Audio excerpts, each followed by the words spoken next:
if you analyze across the key sectors, agri, manufacturing, and services, agri sector accounted for the largest chunk of growth, that was recorded. Again, it's kudos to this administration, and of course, what the trajectory that has been set since the last administration. Drill this down to the financial services sector. Yep. First, and the numbers doesn't look particularly very impressive. Well, if you analyze the GDP from 2016, remember the economy slipped into recession in 2016. Second quarter. Yeah, in second quarter of 2016. But you saw that, in fact, from the third quarter of 2016, the financial services sector rebounded.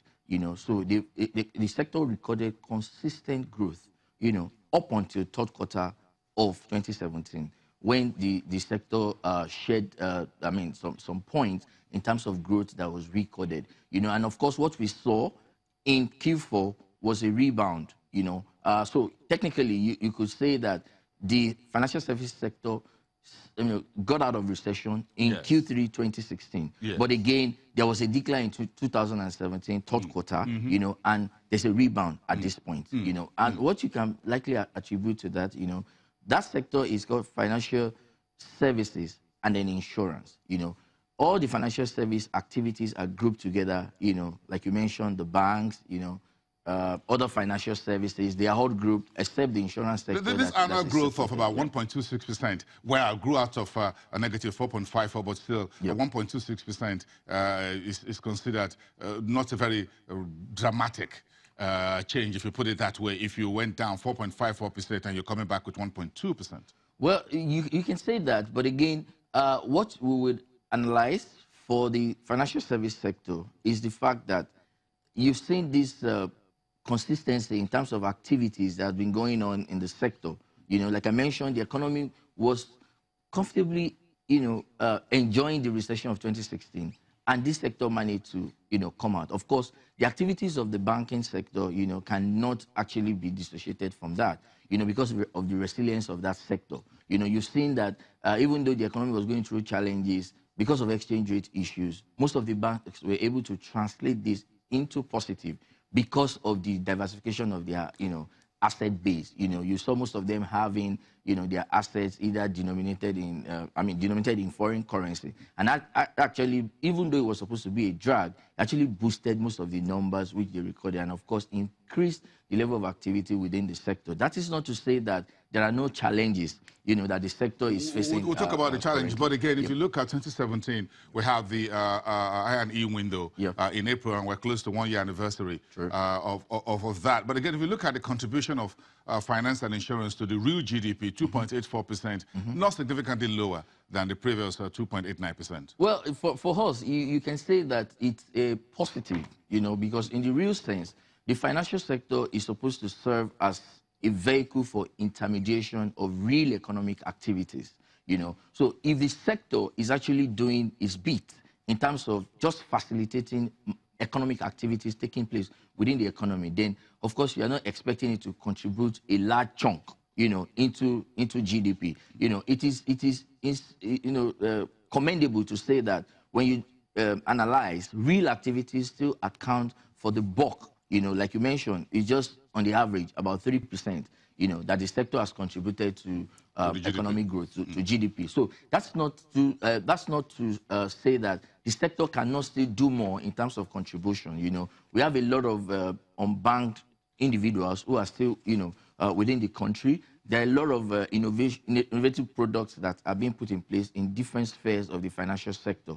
Talk about banking, talk about insurance, even other financial investment banks. You see a lot of activities, coming into place, even on the stock exchange. The number of retail players in the stock exchange is still very minimal, and there are activities taking place every day, and even innovations to ensure that people get more aware, of all these financial products and how they can take advantage of them. I'm not sure you're surprised about insurance under finance and insurance sector contracting a massive 15.71% from just 1.86%. So the shrink that we have, and that's just on the TV screen there, you can see that.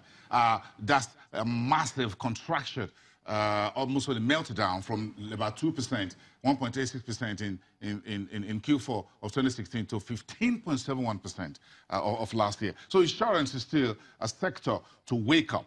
Now, the insurance sector is, there's a peculiarity of that sector, you know, and when you're measuring economic activities from the perspective of insurance business, you know, most contracts, the premium that are charged on most contracts will remain, you know, perhaps at the level they were before the economy slipped into recession. You know, so what you've seen now is contraction in real activities taking place, you know, within that space. We're still talking about the level of insurance penetration, which is very low.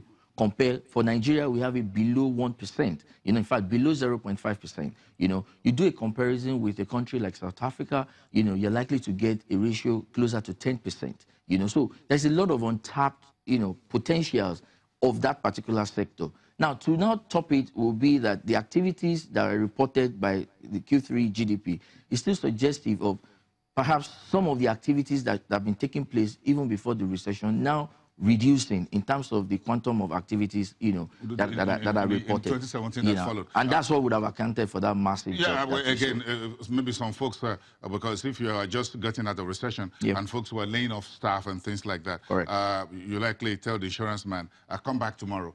We can't just, we don't have the insurance ready. More like it. to pay. We haven't paid salaries yet. If I haven't paid salaries, I'm not sure I can pay an insurance man. So that looks understandably, but again, if you look at 2017 in terms of what the key issues were for Broad Street, do you think we now have a bit of stability in the financial services sector on our market where banks were no longer shedding number of staff as they were almost across board in 2016. Do you think we have the stability last I think the system is much more stable, you know, and then, of course, it was a learning point for most of the banks, you know.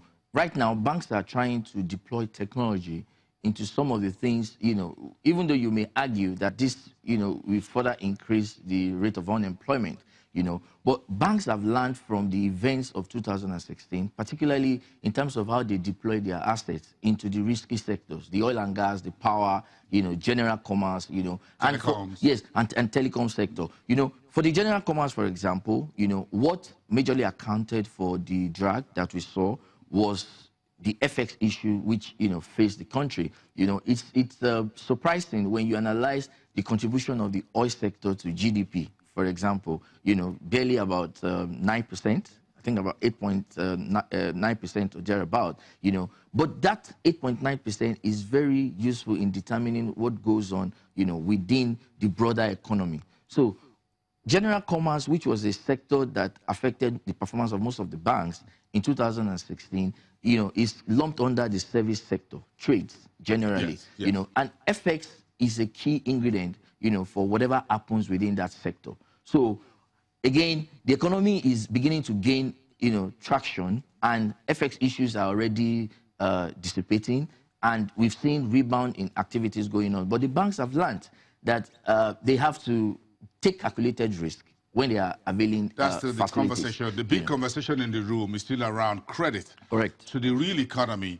And because that's what drives the economy, essentially. Because if we do that, we're most likely should see more contribution of the financial services to the GDP, and in terms of their growth, really. Because if you're doing 2.84% of about $500 billion of a GDP, that's this is my notes. Under the table.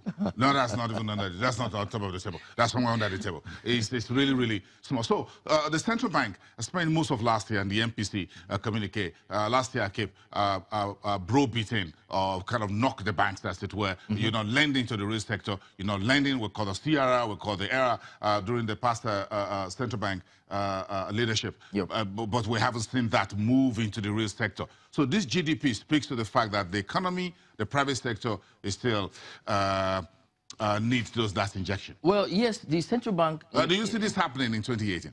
Well, we continue to see a lot of that, but like I mentioned, banks have to be much more calculated in whatever risk they want to take. So the CBN is encouraging, you know, and saying that we'll make the environment conducive for you, you know. But the banks still have because they have a regulator, you know, but the banks still have board of directors who will decide that this is the line, this is the kind of risk we want to undertake.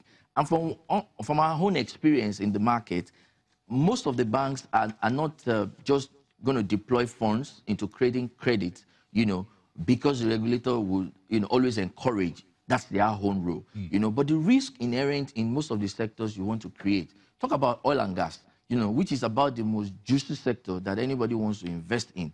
There are inherent risks, So any bank that wants to create credit within the oil and gas sector we have to go for a course in Harvard for about a year, to study the risk, to study the risk before they take any other calculation. I'm not sure anyone in Harvard will be able to teach that. Even not at MIT, you would need that local experience. Final one, 1 minute, 60 seconds to wrap up this with you. Do you think Buhari's economy will normalize in 2018?